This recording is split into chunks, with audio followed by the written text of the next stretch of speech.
Hello, everybody. I'm Will. And I'm Kristin. And this is So I'm Watching Desperate Housewives, Season 2, Episode 7. Color and Light. Which is from Sunday in the Park with George. This was Sunday in the Park with George. I do that every single time, and I finally pulled up YouTube to see if that was actually in the play, and it is. They it's all I remember. We watched it in school. Oh, okay. And it's like all I film school? No, or like high school? Theater. Oh, shit. Class. Okay. Mrs. Wolfram had She Loves Sondheim, because that's where I saw Into the Woods the first time, when it confused and upset me the very first time that I saw it. I feel like that's common.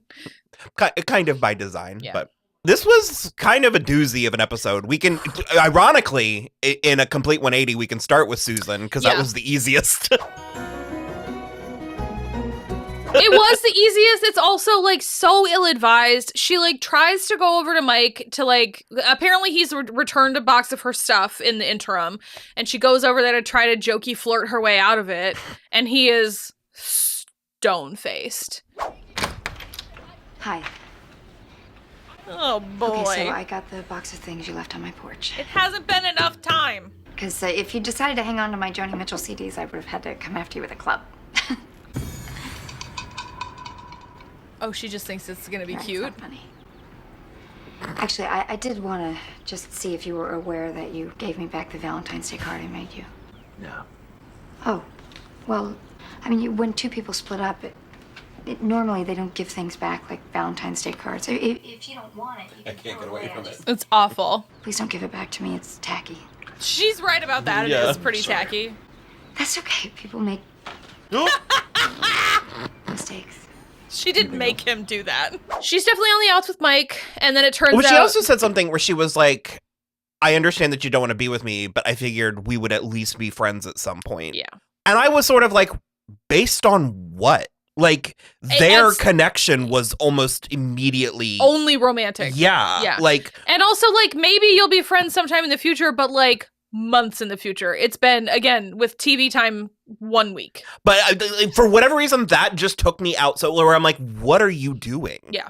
As friends in this, like, what connection do you have? Yeah, He's not bonded with any of the women. You can't just go to the movies. That's a date. Yeah, he's not like, it's not like he's that like imprinted on Julie, Right? Like the only connection he has to this city or to this town is Zach, which that's who you not, sent yeah, away. I was like, that's not. No, totally. So it's like, I'm not opposed to the idea of them becoming friends. Like, again, it's like, I don't oppose the... She thinks that she can just weasel her way back in. That's why I said jokey flirting. She's trying to, like, Susan her way out of this, and it's She's not taking working. it well, too, which, again, Well, okay, at the poker game, she's taking it well because she does not believe it's a real... that it's real.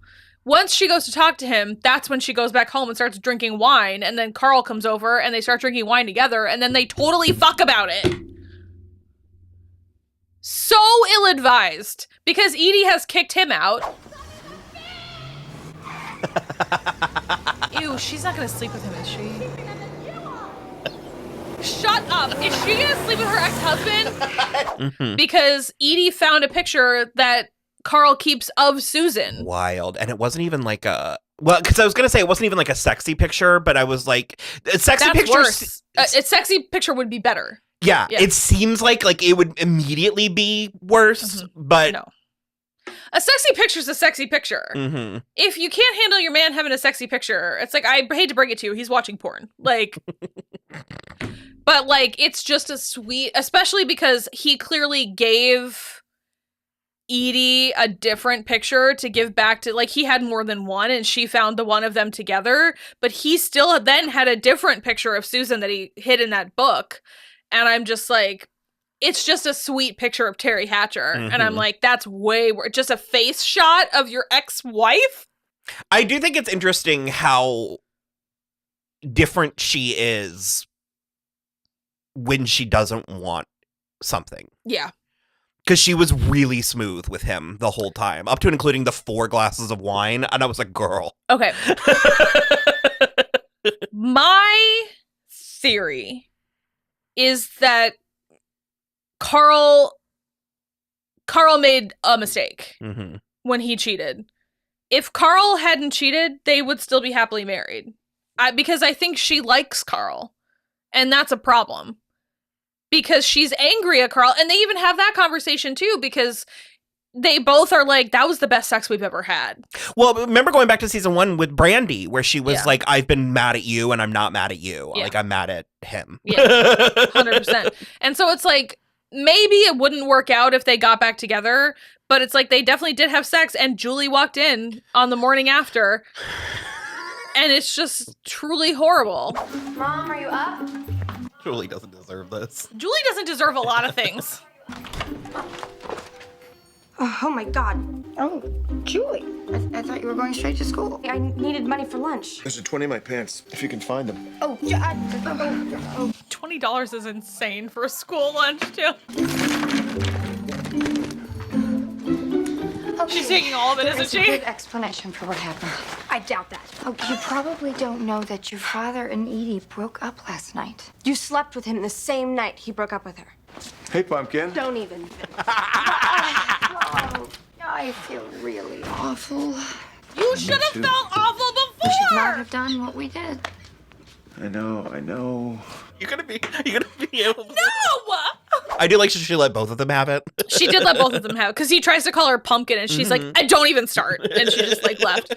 And then Edie came by and was like, whatever you said to him last night totally worked, and, like, we're back together, and, like, blah, blah, blah, whatever. And honestly, I was expecting Susan to be like, well, we had sex last night. And she didn't. She just let Edie walk away. But I have a I don't feeling, know that it's over. I have a feeling she's going to say something. Because Edie's very, like, I have something I want to say, and I'm not looking forward to it. And it's basically like, thank you for whatever you did. Yeah. It was helpful.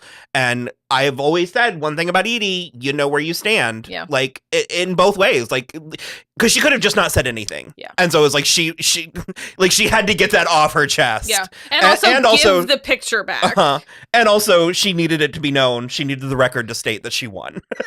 Yeah. I suppose. Well, that's the thing. It's like, I just feel like Edie's going to have to do something like even more for Susan to be like, well, he slept with me that night. You broke up with him.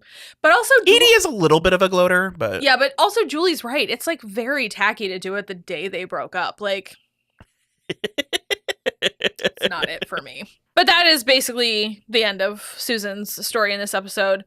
Lynette and Tom, they basically... It's a lot of fun. It's a lot of fun. So... Lynette has basically run out of options for the twins, especially because it doesn't seem to be Parker. It's just Preston and Porter. The twins are like hellions, and they have like injured every kid on Wysteria Lane. Catch the brick. And also like blindfolded bike riding and like all kinds of stuff. So they've injured every kid on the block. Nobody will invite them over for play dates anymore. So Lynette ends up seeing them basically brawling with another set of twins, and the other mother comes over and is like, oh my God, I'm so sorry. Like, I'll pay for the doctor's bills, whatever. And she's like, no, they actually seem to be having fun. So they start... The four boys were very evenly matched. Oh my God, totally. So because she goes to the twins and she's like, were you beating up these boys? And the other boys are like, no, we were beating them up. And the twins are just like... And so they start organizing play dates between the four. I maintain Tom and Lynette are owed a weekend. Because basically they have the other twins over for a weekend. And the other twins have gotten a DVD. It seems like a DVD. It was a DVD. Of their parents making a sex tape. Hey guys, we got snacks. It's absolutely poor. Oh, no, it's a sex tape. Okay. Guys, what is this? A movie. Mommy, Daddy made it. Whoa, what's under there? Oh my God! Oh my God, where's the off button? What's wrong?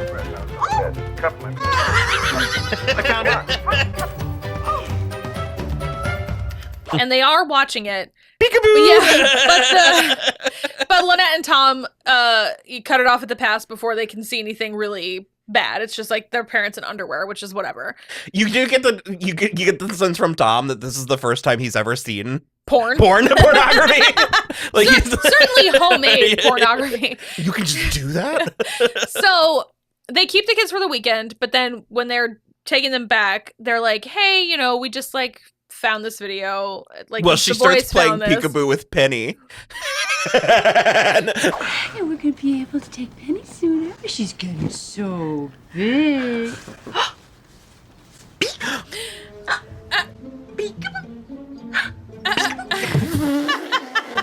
Yeah, okay, enough of that. Tom has war flashbacks. This was a really good showing for Tom. He was a really. I think he had like 3 lines. What's his name? Doug Doug Savant. Savant.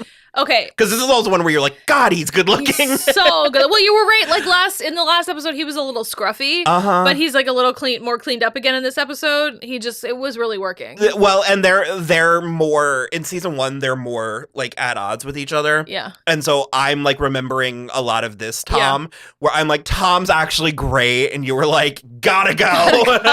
And so it's nice that you're starting to see some of the like. Well, that's the thing is like I always remembered from everything I knew about it, Tom being my favorite of the husbands. But I mean, he had absolutely zero competition with Carlos and Rex. So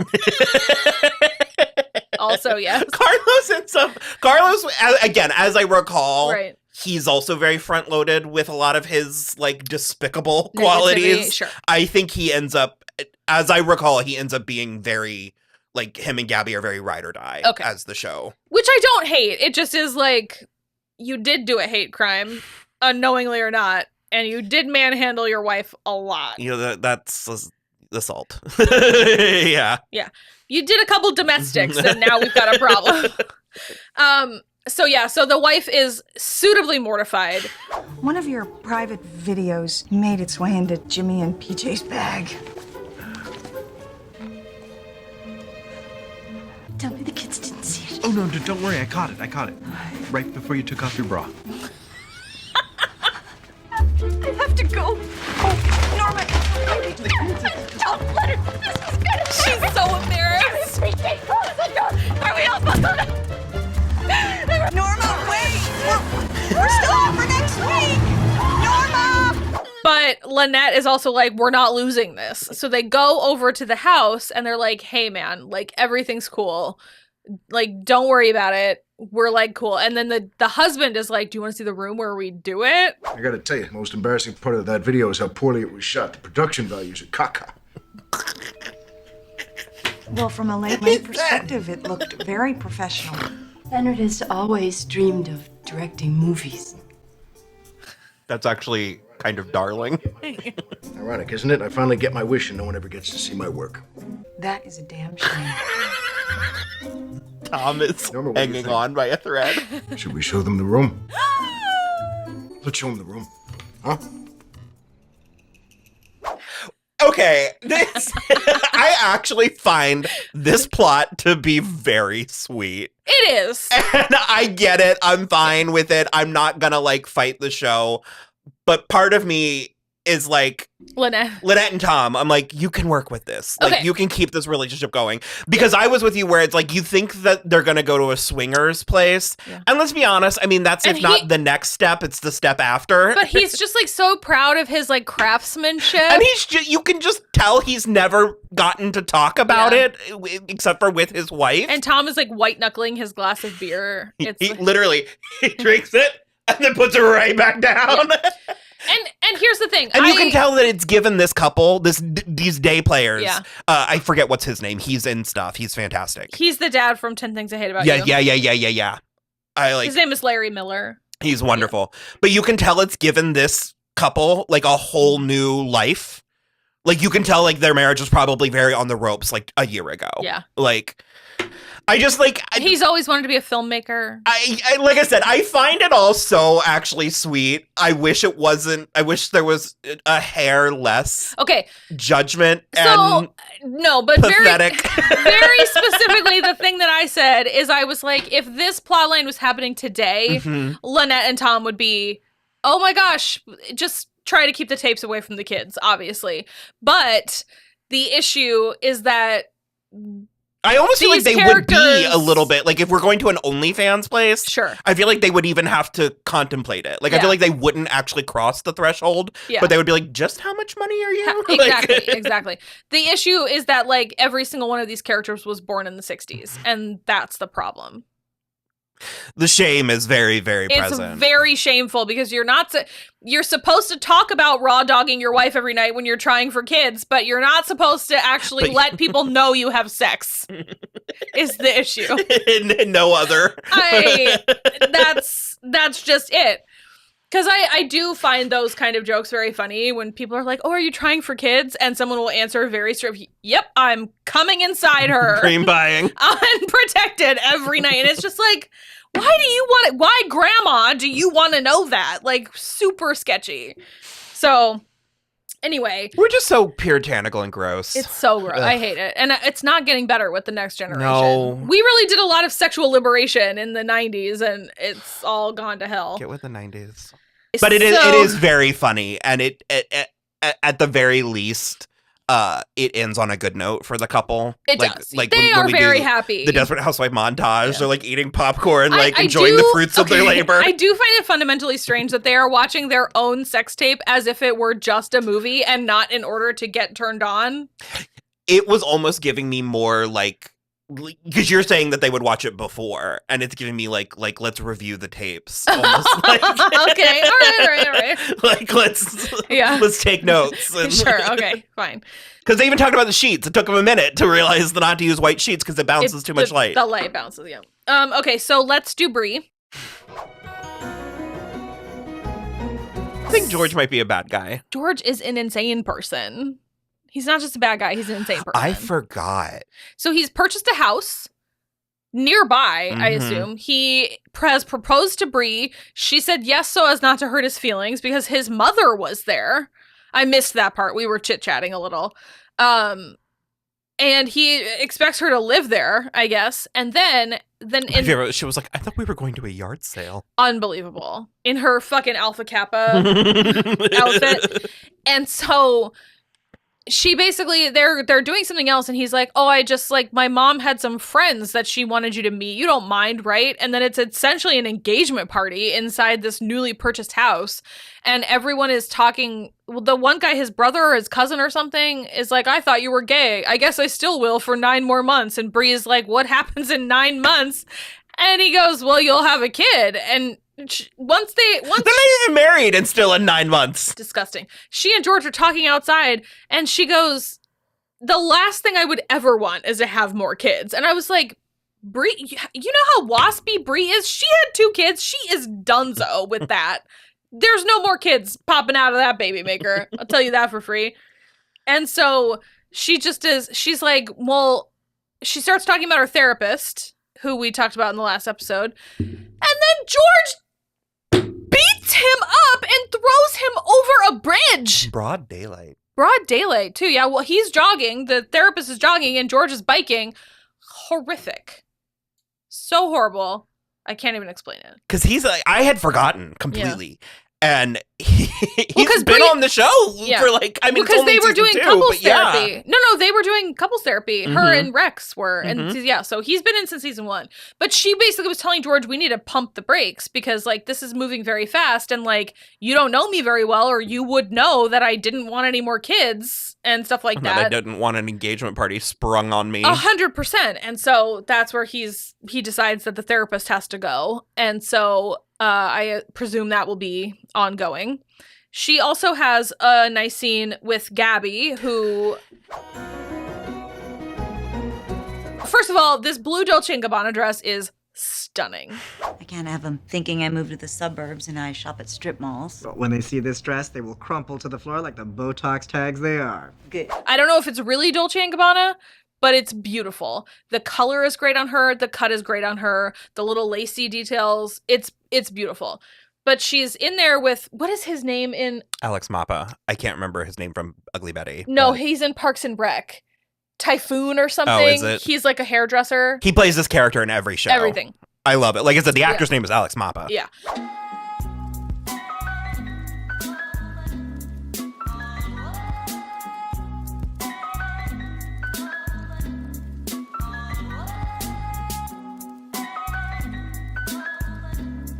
He's like her stylist or whatever, and he suggests going up a size because... to a 0. Because she's pregnant. She's 3 months pregnant and not showing at all because obviously Eva Longoria was not pregnant. She refuses, and then she gets the gardeners with $10 extra a week. Try 100. $10 a week is doing nothing for me. Also, she's just insisting that they make the dress magically fit her after crash dieting for 2 days. Whilst pregnant with a baby she intends to keep. And they're like trying to get it, and I'm like, famously forgiving satin. Like, it's got so much give. Yeah.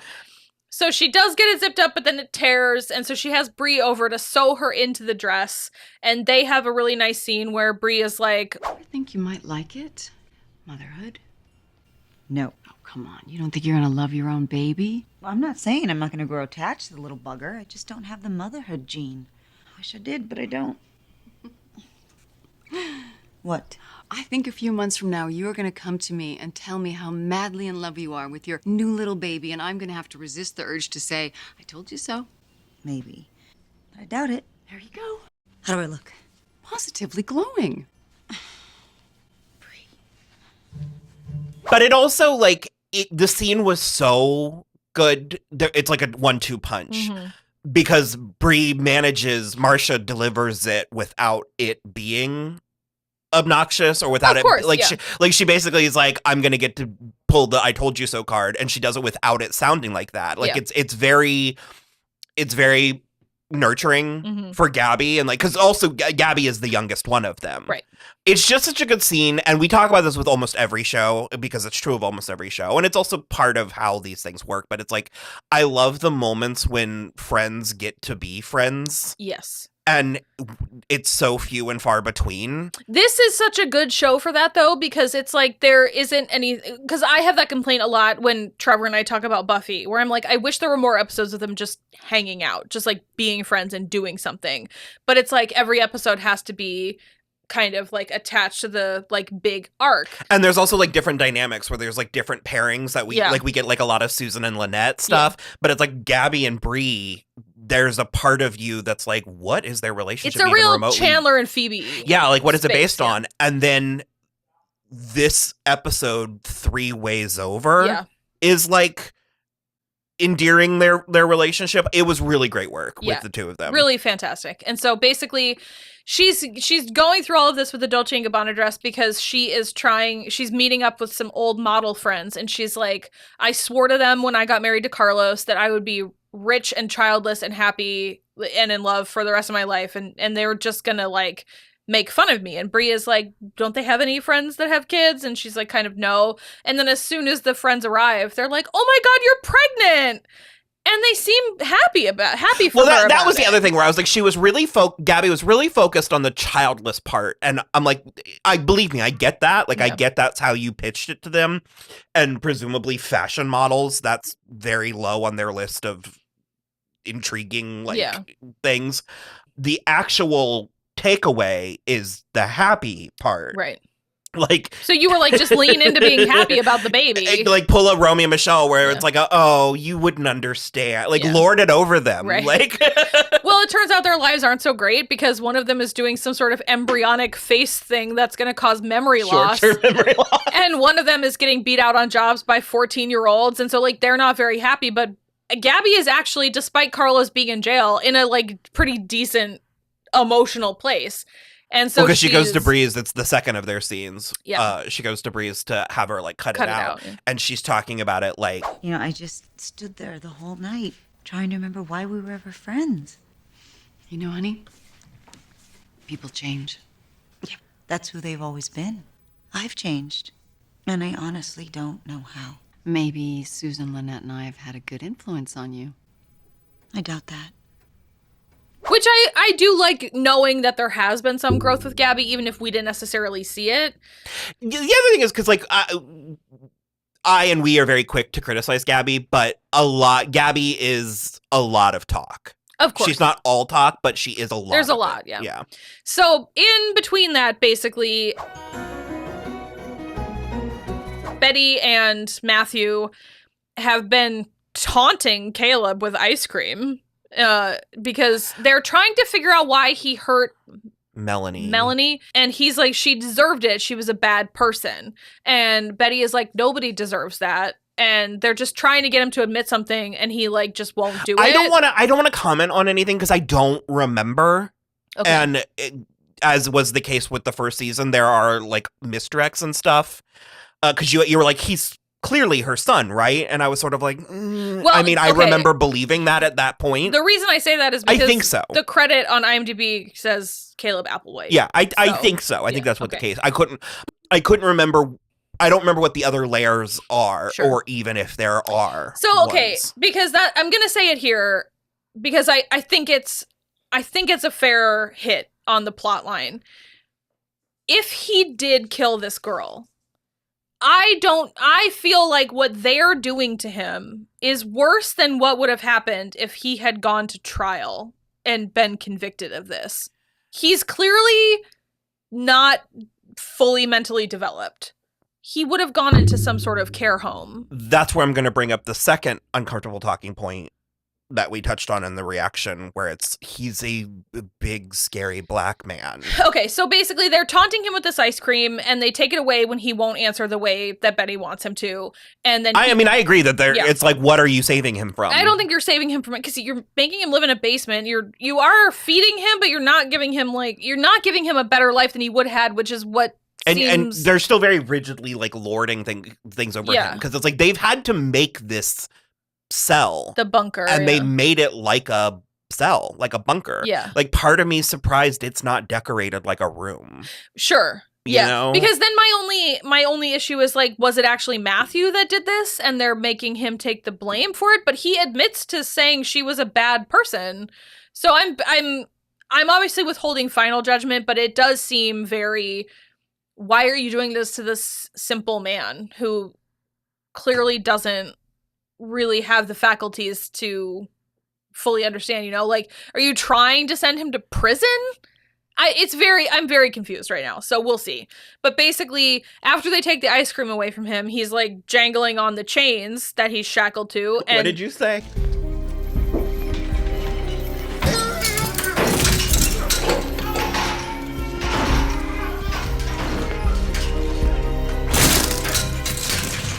Man, this is like a Final Destination movie's worth of unsecured items in the basement. Everything is like not the integrity of it's not done. Of a threequel. So he ends up ripping it out, and he does manage to get out, and they realize that he's out later, and they go scouring the neighborhood. Matthew runs into Danielle Vandekamp doing her absolute best. Freaking what's Graduate. her no Mira not Mira Sorvino, the one from American Beauty. Mina Suvari. Mina Suvari from American Beauty. Oh, Coke with lime. What the fuck are you wearing, Danielle? Hello? Hey. Looking for something? Are you kidding me? Yeah, actually, I'm looking for you. You're looking for me? I've been thinking about you, and that time we met, I thought you were really cool. So you came to ask me out? 'Cause I'll say yes.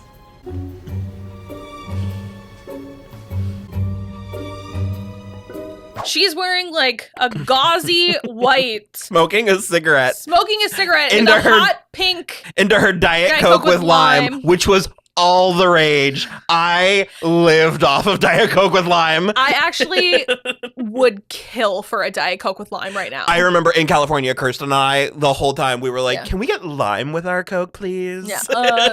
Excuse me. And so they have kind of a meet cute, and it's whatever, but they can't find Caleb. It's like a meet Mrs. Robinson. Like a meat thrust. Yeah. I don't know. Like it was, there was nothing subtle about it. Not at all. She bends over. Yeah. But it's like a gauzy white, like cover up kind of thing, and then a hot pink bikini underneath. And she is like, come around here often. Like it's really sexy. Sexy. It's like teenage girl sexy. So they don't find Caleb, and then basically when Gabby goes to see Bree and is like, can you cut me out of this? She goes, let me finish up what I'm doing, and I'll come over and I'll cut you out of it, and then we can hang out or whatever. We see Gabby coming home, and I was like, I don't like that this scene is still It's happening. still happening. And then like the freezer door is open, the ice cream is out on the counter. She's like, that's weird. She goes upstairs, and there's a empty ice cream bowl, and I literally was like, is Susan just like ransacking her? Because You're like, am I supposed to know what's happening here? She was feeding Susan ice cream at the beginning of this episode. That's right. Yeah. Because I was like, why would you think Susan? Yeah. Because Susan is a fucking raccoon, and I totally believe that she would break into her friend's house and eat her goddamn ice cream and then leave everything askew because she's not a considerate friend or person. Finds a way to pin it on Julie. It's unacceptable. No, because they were tempting him with the ice cream. Of course, yes. Now, I realized after the Once fact. you got there. Yeah. So anyway, it's Caleb has broken in, and Gabby is rightfully scared, and so she goes running away.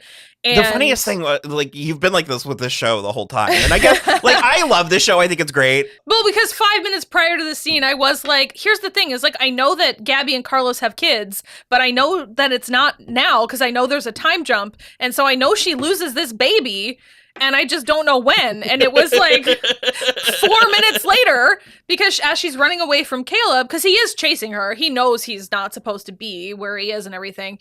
And so she falls down the stairs.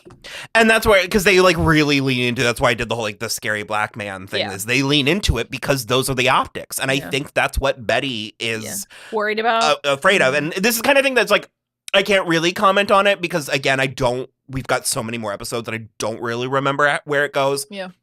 I will say that I remember the general consensus being sort of like A for effort, like you tried, but at this point, I'll say this might have been a storyline that I think was maybe a little bit ahead of its time. Oh, okay. Like, I think that it's part of where we were in the 2000s, where we were like, we don't have a problem with racism or sexism or like, we really in the 2000s thought we were past a lot of these things. Sure. And then there was a reckoning in the 2010s.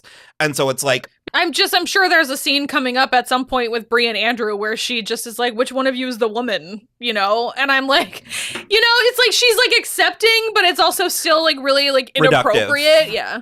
We talk about it a lot with like True Blood, where it's like they tackle a lot of things that are real and true and authentic, but I feel like the craft or like the care as a whole isn't quite there.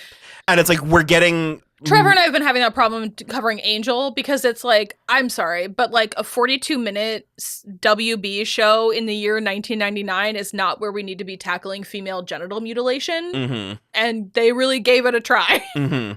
Which, again, it's like admirable, but it's like, I don't know.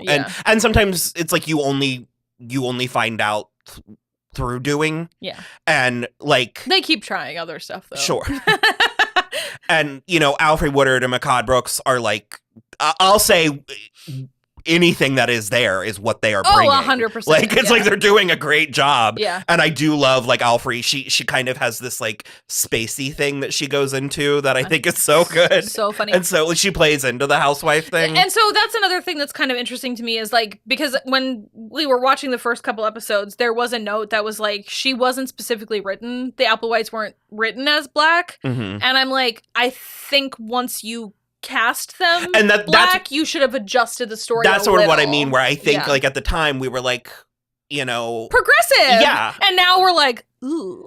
Because it's hard. It is hard. Dicey because it's like things are changing all the time. Yeah, but it's like on one hand we'll tell people, like, especially like something that I'm a little bit more comfortable talking about, or I feel like I have more space to talk about is women. But no, that they'll be was like, such a good face you made too. But they'll be like, you write the same, you write women the same way you write men, and it's like, yes, broadly. However, there is nuance. There is an element of authenticity that should it was like actually to like clown make myself in the middle of this like point when I watched It Follows with Rachel, and Rachel was like, I mean, she didn't even make it 10 minutes in the movie, and she was like, what woman would follow this man to an abandoned like construction site in the woods? Okay, agreed. And it's like that didn't even dawn on me. I mean, agreed. However, I don't know. a 16-year-old girl that's looking for a place to fuck her boyfriend. I still, like... I do agree, mostly, where I'm like, I would simply never be in this position. Where meanwhile, like I said, for me, I was like, sexy. Like, I was very Kevin from Riverdale. Just cruising in the woods. Some of my best dates were in the woods with strange men. Like, so, yeah. I do agree, yeah. But anyway, so yes. And then also, just the way they frame. So Gabby's falling down the stairs, running away from Caleb. And this is kind of a pastiche. Like, this is backlit with, like, the chandelier behind him, so it's, like, really spooky. Presumably, Bree found her because an ambulance is called and she's loaded in. And Gabby is yeah.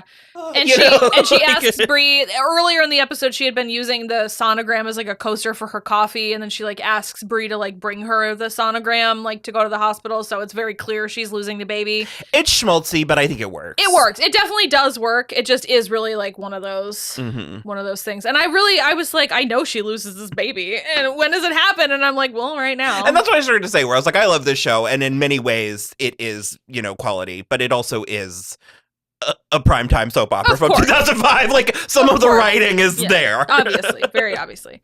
So, yeah, that is basically it for this episode. So... It was good. It's very good. I like this show a lot. I have a lot of fun. So I'm excited to get to season 3 because, like I said, I remember season 3 being very well regarded, and it's the one that has the shooting in the grocery store. Yeah, Have you seen that one? I have seen clips of it at least. Laurie Metcalf, right? Yeah. Yep. So, love. Well, Laurie let's Metcalf. get to it. Yeah. All right. Bye.